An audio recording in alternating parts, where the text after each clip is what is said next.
Hello, my dear students. Welcome back to my channel, Mathematics by Shweta. Today we discuss fundamental theorem of arithmetic. तो ये क्या है fundamental theorem of arithmetic? पढ़ते हैं इसे. Every composite number can be expressed और factorised as a product of primes, and this factorization is unique apart from the order in which the prime factor occur. चलो इसका meaning समझने से पहले सबसे पहले हम पढ़ते हैं कि प्राइम नंबर क्या है. प्राइम नंबर्स क्या होते हैं? प्राइम नंबर्स वो नंबर्स हैं जो सिर्फ 1 के टेबल पर या अपने खुद के टेबल पर ही आते हैं, उन्हें ही हम प्राइम नंबर्स बोलते हैं. ठीक है ना? तो क्या हो जाएंगे प्राइम नंबर्स? 2, 3, 5, 7, 11. 9 क्यों नहीं आएगा? क्योंकि 9 3 के टेबल पर आता है.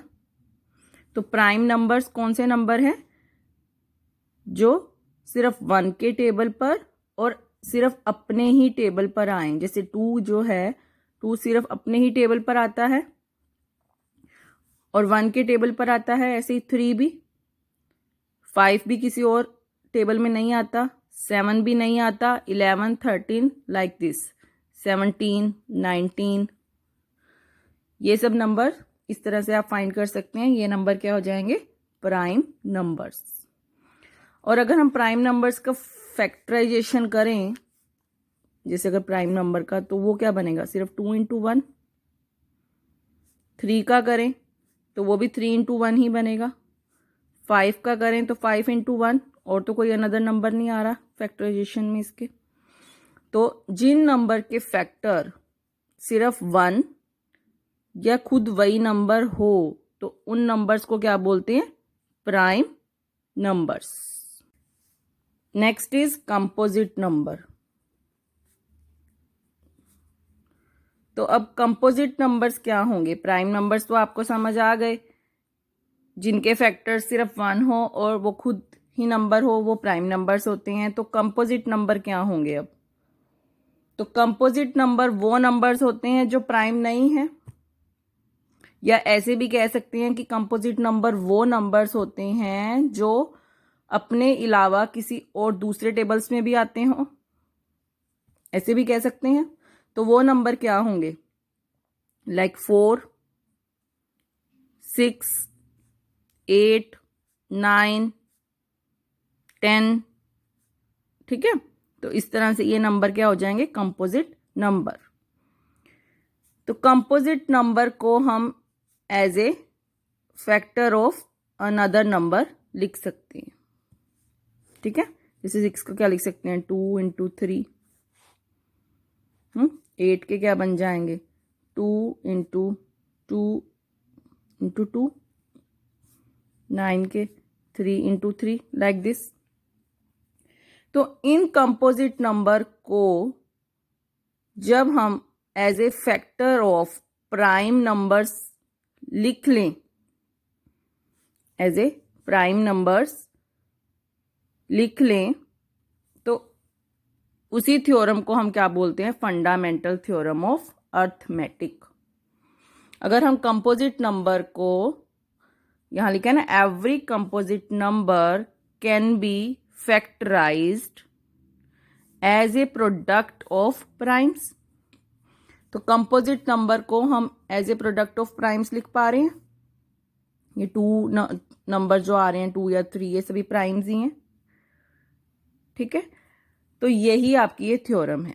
बट यहां पर लिखा है and this factorisation is unique. ठीक है? तो इसका क्या मतलब है? अगर हम कोई भी नंबर लेते हैं, उसको as a product of primes लिखते हैं, तो वो क्या आएंगे? जो वैल्यूज हैं वो यूनिक होंगी. ठीक है ना। तो कोई भी अगर मान लो तो आप 24 को फैक्टराइज कर रहे हो, 24 को फैक्टराइज कर रहे हो तो उसके क्या फैक्टर्स आ जाएंगे, यही आएंगे। ठीक है, ये फैक्टर आएंगे। तो अब इस फैक्टर को कोई बच्चा तो ऐसे लिखेगा, लेकिन कोई बच्चा इसको ऐसे भी तो लिख सकता है, पहले वो 3 से स्टार्ट करे। ठीक है ना।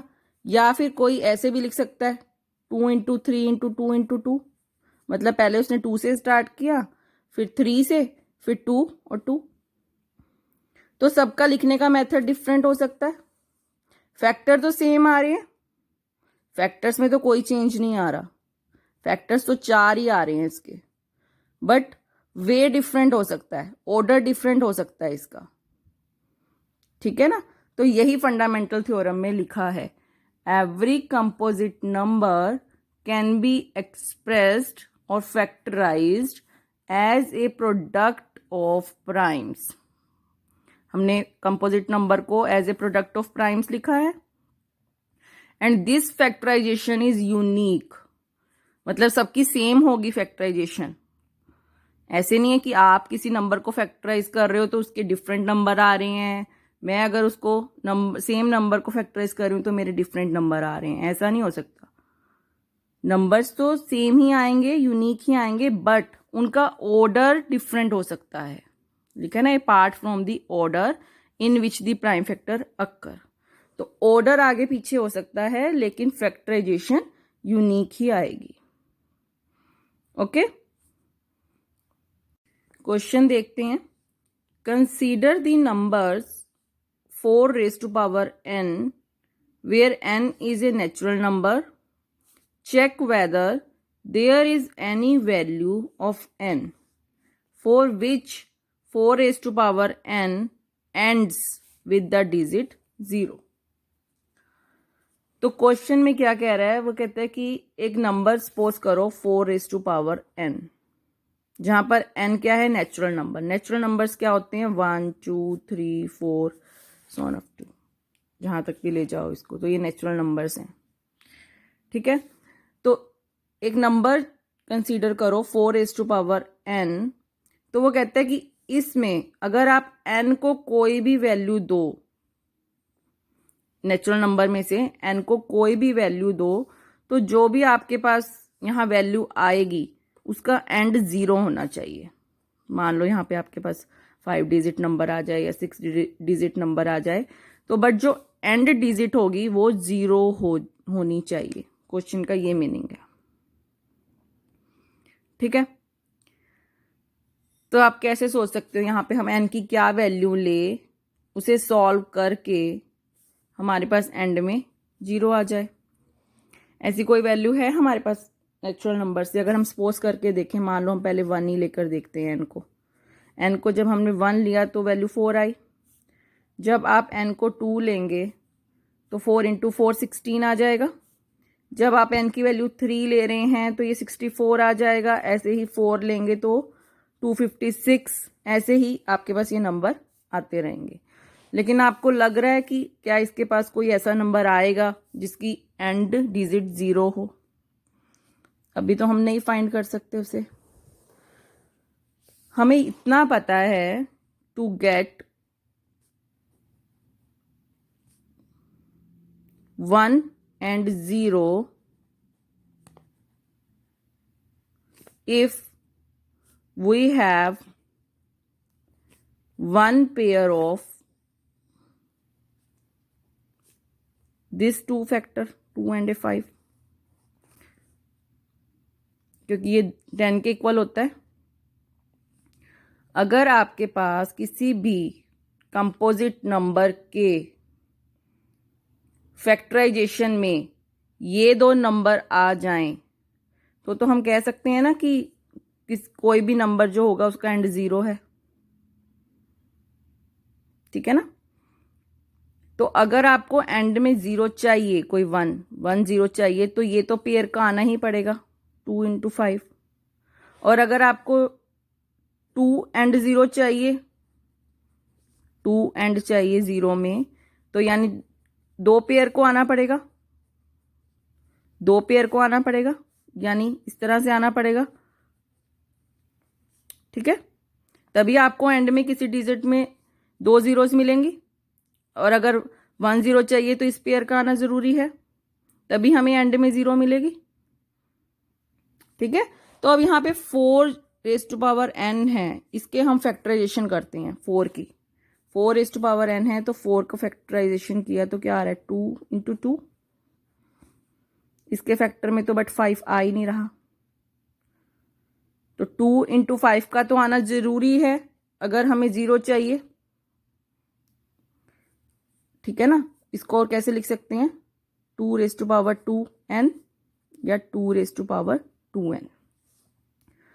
नहीं आ रहा ना इसके, और हम अगर ये हमारे पास 2 इंटू 5 नहीं आ रहा है तो हम इसको एंड में जो 0 आ ही नहीं सकता, क्योंकि इसके तो फैक्टर 2 इंटू 2 बन रहे हैं। 2 इंटू 5 का तो पेयर इसके फैक्टराइजेशन में आया ही नहीं है, तो हम कह सकते हैं this number 4 raised to power n is not divisible by 5. It not divisible by 5. The only prime in this factorization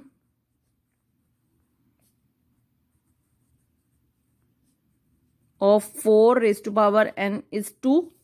Only prime number कौन से हैं इस फैक्टराइजेशन में, ओनली 2। ठीक है, so the uniqueness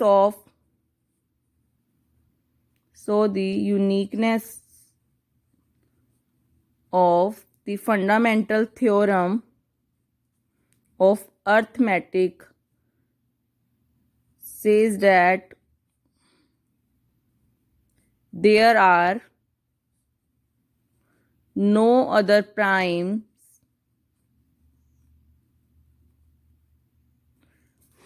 in the factorization of 4n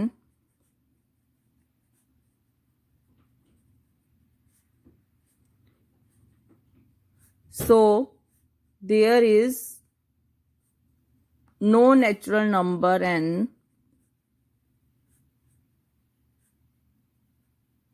for which 4 raised to power n ends with the digit 0। ठीक है ना, समझ आया आपको, क्योंकि हमें इसके फैक्टर में 2 इंटू 5 का कोई भी पेयर नहीं मिला है, तो हम कोई भी नेचुरल नंबर ले लें, हमें किसी भी नेचुरल नंबर पर ऐसा कोई नंबर नहीं मिलेगा जिसकी एंड डिजिट 0 आ जाए। ठीक है, question is find the LCM and HCF of 510 and 92 by prime factorisation method. तो हम निकाल सकते हैं प्राइम फैक्टराइजेशन, तो आपको आता है, दोनों कंपोजिट नंबर हैं। तो स्टार्ट करते हैं, 510 के पहले फैक्टर्स निकालते हैं।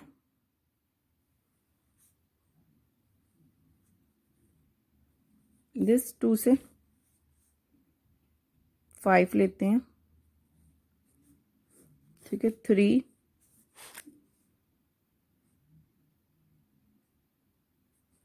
17। ठीक है, यही बनेंगे। 92 2 से स्टार्ट करते हैं।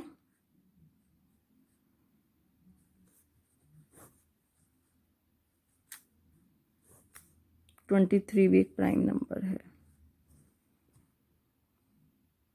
ठीक है, तो 510 के क्या फैक्टर बन गए, 2 3 5 17। अगर हम इसे असेंडिंग ऑर्डर में लें तो 2 3 5 और 17, और 92 के 2 2 एंड 23। ठीक है, तो HCF क्या है, highest common factor, highest common factor मतलब यही आ रहा है 2 2 ही आएगा। और एलसीएम क्या है? लीस्ट कॉमन मल्टीपल, छोटे से छोटा कॉमन मल्टीपल लेना है। ये तो एक ही बार आ जाएगा, 2, 3, 5, 17 एंड 23। ठीक है, तो एलसीएम हमारा ये आ गया। This is 23,460। ठीक है, HCF हाईएस्ट कॉमन फैक्टर 2 आया एंड लीस्ट कॉमन मल्टीपल क्या आया? This. Let's check 2 numbers, multiple of 2 number क्या HCF एंड LCM के मल्टीपल के इक्वल होगा? चेक किया, ये दोनों इक्वल हैं। तो यहां से हमें एक कंक्लूजन मिला, for any 2 positive integers A and B, A into B is equal to HCF of AB into LCM of AB। मतलब वो 2 नंबर का प्रोडक्ट उन्हीं 2 नंबर के HCF और LCM के प्रोडक्ट के इक्वल होगा। अभी हमने ऊपर चेक भी किया है। ठीक है, next question is find the HCF of 96 and 404 by the prime factorization method, hence find their LCM। ठीक है,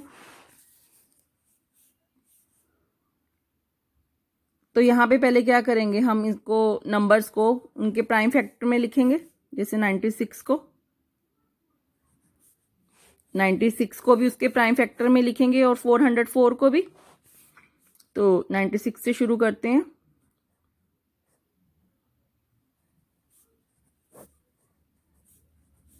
ये तो आप निकाल सकते हैं।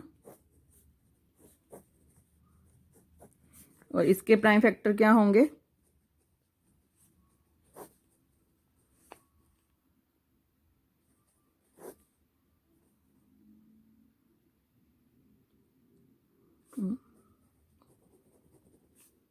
तो ये यही रहेगा। तो 96 को उसके प्राइम फैक्टर में हम कैसे लिख सकते हैं? 2 कितनी टाइम्स आ रहा है? 5 टाइम्स आ रहा है यहाँ पर। तो 2 की पावर 5 इंटू 3। एंड 404 को कैसे लिख सकते हैं? 2 की पावर 2 इंटू 101।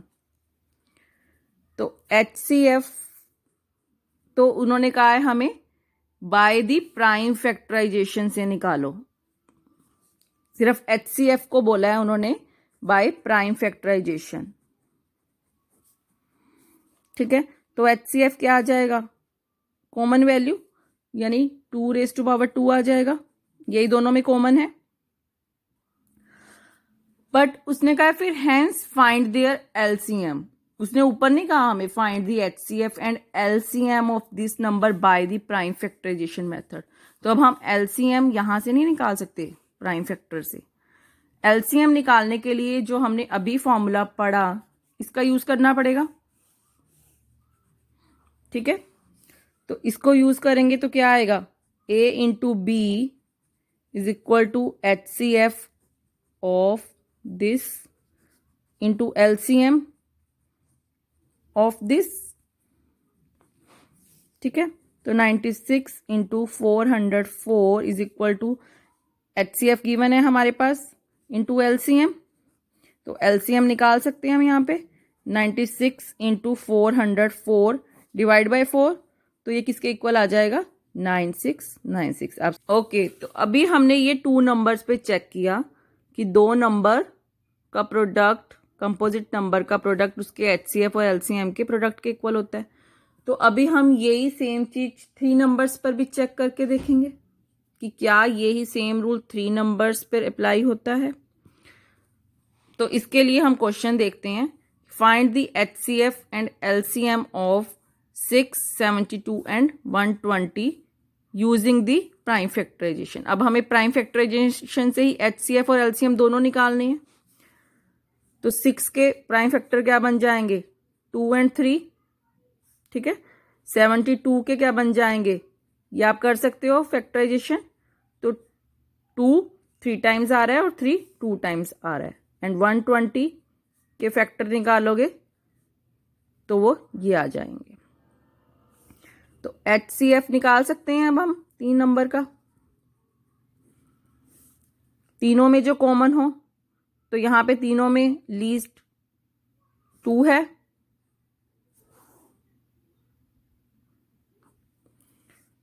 ठीक है, और 3 भी 1 टाइम आ रहा है, तो 6 हमारे पास HCF हो गया। LCM, LCM में सारे मल्टीपल आ जाएंगे, यानी हाईएस्ट पावर लेनी है। तो 2 की हाईएस्ट पावर 3 है, 3 की हाईएस्ट पावर 2 है एंड 5 आ रहा है, ठीक है। तो ये कितना हो गया 360। तो HCF एंड LCM तो हमने निकाल लिया। अब हम चेक करेंगे क्या इन 3 कंपोजिट नंबर का प्रोडक्ट उसके HCF एंड LCM के मल्टीपल के इक्वल है, ये चेक करते हैं। तो चेक करने के लिए ये देखेंगे क्या ये 6 इंटू 360 के इक्वल है, HCF इंटू LCM। तो ये कितना आ रहा है, तो ये दोनों इक्वल नहीं है, तो इसका मतलब ये 3 कंपोजिट नंबर के लिए ट्रू नहीं है, तो ये सिर्फ 2 ही नंबर पर वेरीफाई होगा। Okay, I hope you understood all the concept, but if you have any doubt, please comment, and if you like my video, please share and subscribe my channel. Thank you.